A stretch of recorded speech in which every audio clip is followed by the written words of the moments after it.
वज़ीर-ए-आज़म शहबाज शरीफ का टैक्सों में कमी करने का इंदिया। कहा, माशी तरक्की के लिए सबके साथ मिल बैठने को तैयार हूँ। वक्त आने पर IMF को खुद हाफिज कह देंगे। तरसीलात ज़र में 24% इजाफा हो गया। स्टॉक एक्सचेंज की तकरीब से खिताब में कहा, फिलहाल आलमी मालियाती इदारे से जो कमिटमेंट की है उसे पूरा करना है। माजी की गलतियों से सीखकर आगे बढ़ना है। माशी तरक्की का आगाज हो चुका। मईशत दोबारा अपने कदमों पर खड़ी हो रही।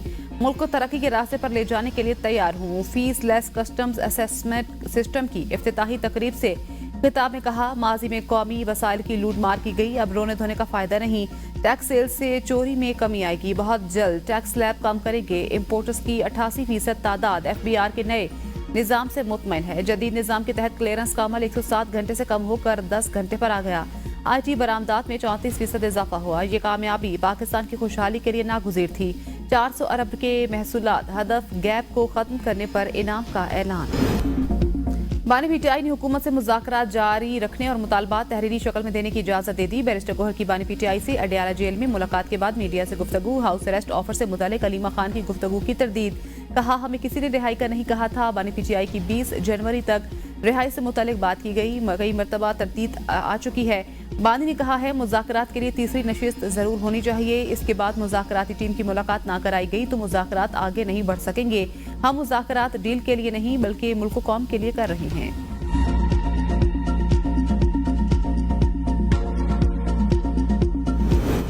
जब हमने मुलाकात कराने की कमिटमेंट दे दी थी तो पूरी करनी चाहिए थी। इरफान सिद्दीकी कहते हैं, जब बहुत सारी शराइत मुलाकात से नती कर जाती हैं तो मुश्किलात आती हैं। एक शख्स भी जाकर बानी PTI को सूरत हाल बताकर और हिदायत लेकर आ सकता है। 8 अफराद मुलाकात करना चाहते हैं और जेल मैनुअल मुअत्तल करना चाहते हैं। क्या बानी PTI की ट्वीट मुज़ाकरात की फ़ज़ा के लिए साजगार है? PTI की कमेटी बने हुए 40 दिन हो गए, पहले मुशावरत क्यों नहीं हुई? उन्होंने दोबारा इलेक्शन की भी बात की।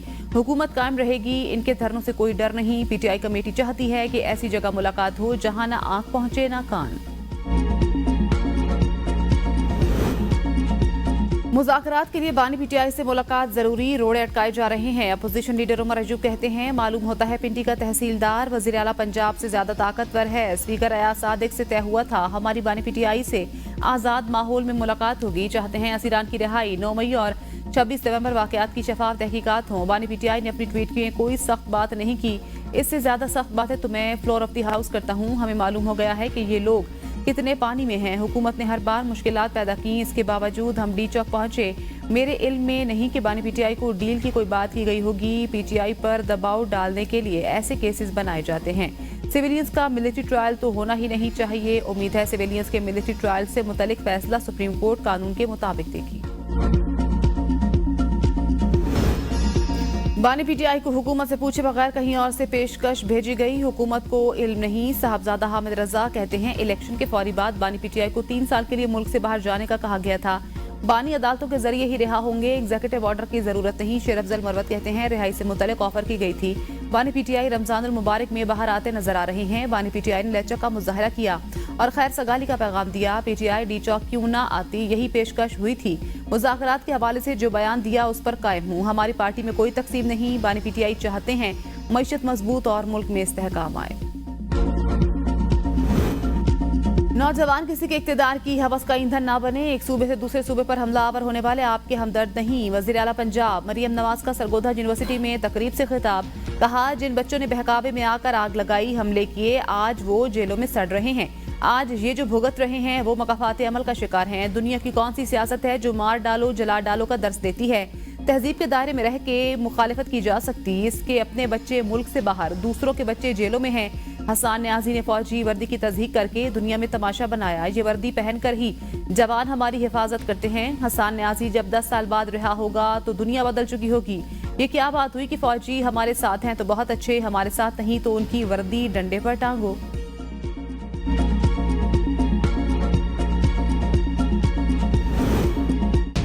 हुकूमत कठपुतली है, मुज़ाकरात किससे करें? PTI रहनुमा शिबली फराज कहते हैं, हुकूमत के पास इख्तियार है तो ठीक, वरना हमें बता दें कि इख्तियार नहीं। मुल्क को सियासी इस्तेहकाम के साथ चलाना है तो ये माहौल खत्म करना होगा। मुल्क में कोई अच्छा काम करे तो उसे इंतकाम का निशाना बनाया जाता है। जरताज गुल बोली, तहरीक इंसाफ छोड़ने वालों को वजीर मुशीर बना दिया गया। जो रह गया उन्हें 9 मई में मुलविस कर दिया। हम बानी चेयरमैन का साथ नहीं छोड़ेंगे। बानी PTI से सियासी कमेटी मुलाकात नहीं करेगी तो मुज़ाकरात आगे कैसे बढ़ेंगे?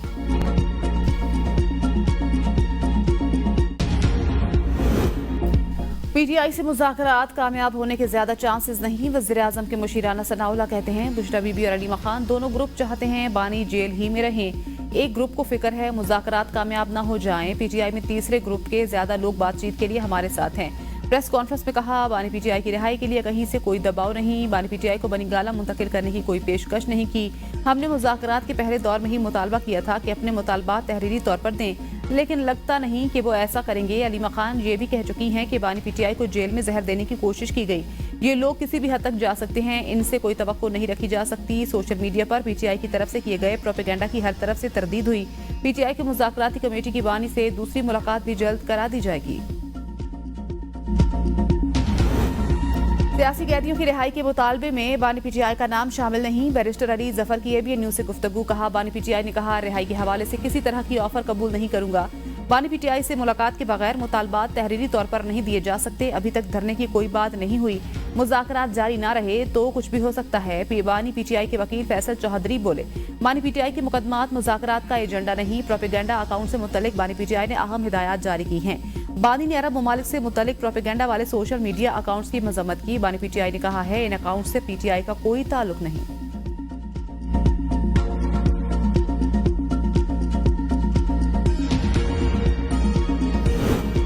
बानी पीटीआई से मुलाकात कराना मेरा मैंडेट है, ना जिम्मेदारी। स्पीकर कौमी असम्बली सरदार अयाज सादिक कहते हैं मेरा काम हुकूमत और अपोजिशन के दरमियान सहूलतकारी का है। मुझ पर बेजा तनकीद की जा रही है। ऐसे बयानात देना कि स्पीकर ऑफिस से राब्ते पर मुस्बत जवाब नहीं आया अफसोसनाक है। मेरे दरवाजे सबके लिए हर वक्त खुले हैं। मेरा बैरून मुल्क होने का मतलब ये नहीं कि मैं मीटिंग का इंतजाम नहीं कर सकता। जब हुकूमत और अपोजिशन कहेगी फौरी मीटिंग का एहतमाम कर दूंगा। अगर वो चाहते हैं कि मैं मुज़ाकराती अमल से निकल जाऊं तो इस पर गौर के लिए तैयार हूं। वज़ीर कानून सेनेटर आजम नज़ीर तारड़ की ज़ेर सदारत काबीना कमेटी बराए जबरी गुमशुदगियों का पहला इजलास। कमीशन के ज़ेर जायजा केसेस के हकायक और आदाद-ओ-शुमार की ताज़ा तरीन तफसीलात तलब। कमेटी को बताया गया कमीशन की तरफ से लिए गए जायजा में बहुत से केसेस बोगस पाए गए। कुछ ऐसे अफराद को इश्तिहारी मुजरिम करार दिया गया जो कानूनी कार्रवाई से बचने के लिए मुल्क से फरार हो गए थे। काबीना की हिदायत के मुताबिक 5 साल से जायद अरसे से लापता अफराद के खानदानों को 50 लाख रुपए तक का माली इमदादी पैकेज दिया जाएगा। कमेटी की कमीशन को लापता अफराद के हवाले से तस्दीक शुदा हकायक और आदाद-ओ-शुमार पर मुश्तमिल जामी रिपोर्ट पेश करने की हिदायत।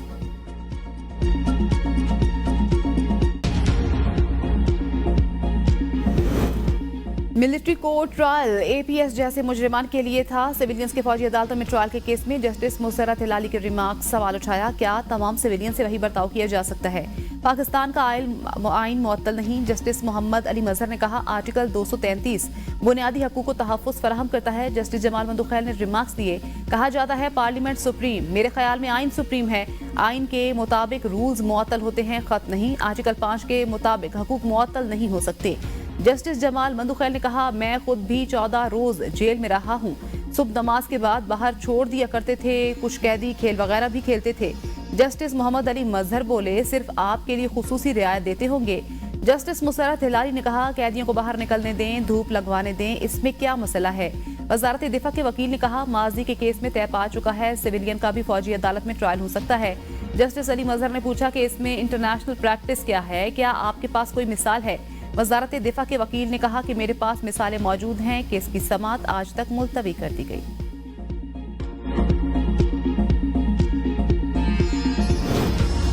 सिविलियन का मिलिट्री ट्रायल नहीं हो सकता। हम अपनी आवाज मुअज़्ज़िज़ जजों तक पहुंचाना चाहते हैं। पीटीआई रहनुमा असद कैसर की मीडिया से गुफ्तगू। कहा अगर सुप्रीम कोर्ट नहीं आवाज सुनेगी तो लोग कहां जाएंगे? इस तरह के फैसलों से पाकिस्तान की दुनिया में जंग हसाई होगी। पाकिस्तान में इस वक्त आइन की बालादस्ती नहीं। हम मुज़ाकरात में बहुत संजीदगी से बैठे हैं। इसके लिए बानी पीटीआई से मुलाकात जरूरी है। जिन मुज़ाकरात में बानी पीटीआई शामिल नहीं होंगे उनका कोई फायदा नहीं होगा। अगर हुकूमत संजीदा है तो मुलाकात में तातुल ना लाए, संजीदगी से बात की जाए। 3 माह के बाद कुरम के लिए अशिया खुरनोश और सामान रसद का पहला काफिला पारा चनार पहुंच गया। 40 गाड़ियों पर मुश्तमिल इमदादी काफिला सख्त सिक्योरिटी में कुरम भेजा गया। काफिले की हेलीकॉप्टर के जरिए फिजाई निगरानी की जाती रही। गाड़ियों में अशिया खुरनोश समेत दीगर सामान मौजूद। डिप्टी कमिश्नर जिला कुरम इशफाक खान कहते हैं काफिले का पुरअमन तरीके से पारा चनार पहुंचना खुशाइंद। साबिक डीसी पर हमला करने वालों के खिलाफ सख्त एक्शन लिया जाएगा। अवाम कानून नाफिज करने वाले इदारों के साथ ताउन करें और अमन कायम रखें। गुज़श्ता रोज हुकूमत और इलाका अमायदीन के माबैन मुज़ाकरात के बाद काफिले को रवाना करने की इजाज़त दी गई थी। हरिकेन को बंकर्स खत्म करने और असलहा जमा कराने के लिए 1 फरवरी की डेडलाइन दी है। इसके बाद कार्रवाई होगी। मुशीर इत्तलात बैरिस्टर सैफ कहते हैं सिक्योरिटी वजूहात पर डीसी हमले में मुलव्विस गिरफ्तार अफराद के बारे में नहीं बता सकता। खैबर पख्तूनख्वा हुकूमत का टल पाराचनार रोड पर 48 चेक पोस्टें कायम करने और टास्क फोर्स बनाने का फैसला। स्पेशल पोस्ट फोर्स के लिए 399 एक्स सर्विसमैन को भर्ती किया जाएगा। मुल्क के खिलाफ साजिशें करने वालों को माफिया और एनआरओ नहीं मिलते। 9 मई और 26 नवंबर की नाकाम बगावतें नौजवानों की ब्रेन वॉशिंग का नतीजा हैं। वजीर इत्तलात पंजाब अज़मा बुखारी का बयान। कहा चोर दरवाजों से इक़्तिदार पर काबिज होने वाले कौम के बच्चों के हाथ पेट्रोल बम और गोलेले थमाते हैं। नौजवानों को खुद फैसला करना है उन्हें अपना रोशन मुस्तकबिल चाहिए या शैतानी सोच वाले शख्स की इक़्तिदार की हवस का ईंधन बनना है। घटिया मुहिम के बावजूद मरियम नवाज मकबूल और ताकतवर हो रही हैं। पुरम में हालात खराब हैं लेकिन पेशावर में भी हालात बेहतर नहीं। रात के वक्त पेशावर से 1 किलोमीटर दूर कोई नहीं जाता। हालात कंट्रोल करने के लिए इकदाम उठाएं। पेशावर हाईकोर्ट के जस्टिस SM अतीक शाह का बैरिस्टर सैफ से मुकालमा। कहा सूबे में नौजवानों का मुस्तकबिल रोशन नजर नहीं आ रहा। दुनिया IT की तरफ जा रही और हमारे नौजवान नशे के आदी हो रहे हैं। नौजवानों के लिए कुछ करें, इनको हुनर दें। बैरिस्टर सैफ ने कहा नौजवानों को ऑनलाइन कारोबार के लिए इकदाम कर रहे हैं। इसमें कुछ वक्त लगेगा। अदालत का बैरिस्टर सैफ को दर्ज मुकदमात में गिरफ्तार न करने का हुक्म।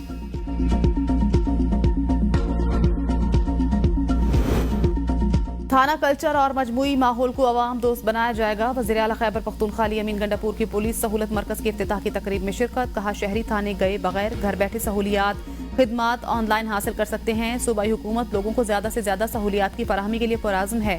थानों के कल्चर को ऐसा बनाएंगे कि वहां पर अवाम को मुकम्मल तहफ़्फ़ुज़ का एहसास हो।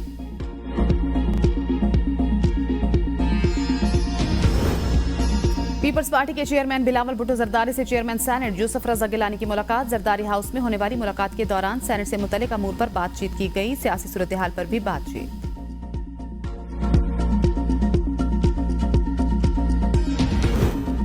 पायदार तरक्की के लिए इदारों में इस्लाहात नागुज़ीर हैं। खसारे में चलने वाले सरकारी इदारों में इस्लाहात पर काम शुरू कर दिया। वज़ीर ख़ज़ाना मोहम्मद औरंगज़ेब का कराची में तकरीब से खिताब। कहा FBR की डिजिटाइजेशन का आगाज कर रहे हैं। मईशत का पहिया चलाने के लिए तवानाई के शोबे में इस्लाहात नागुज़ीर हैं। पाकिस्तान स्टॉक एक्सचेंज की तरक्की मुल्की मईशत पर सरमायाकारों के एतमाद का मज़हर है।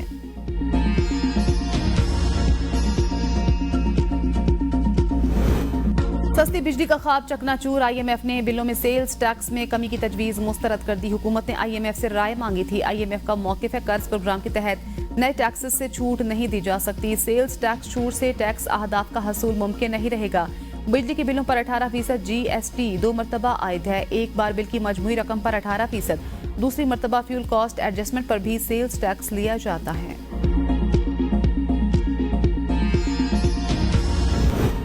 सिंध के बेरोजगार नौजवानों को आसान इकसात पर EV टैक्सी फराहम करने का फैसला। शर्जील इनाम मेमन की सेक्रेटरी ट्रांसपोर्ट को मुख्तलिफ बैंकों से राब्तों और मुख्तलिफ मालियाती मॉडल्स तैयार करने की हिदायत। कराची में EV टैक्सी असम्बल करने वाली कंपनी के हुकाम की सिंध के सीनियर वजीर से मुलाकात।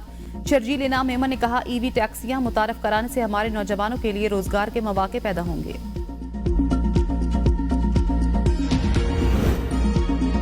बलोचिस्तान के तालीमी इदारों में सियासी सरगर्मियों पर पाबंदी आयद। नोटिफिकेशन के मुताबिक सियासी सरगर्मियों पर पाबंदी हाईकोर्ट के अहकामात की रोशनी में लगाई गई। खिलाफ वर्जी की सूरत में इदारे के सरबराह के खिलाफ कार्रवाई होगी।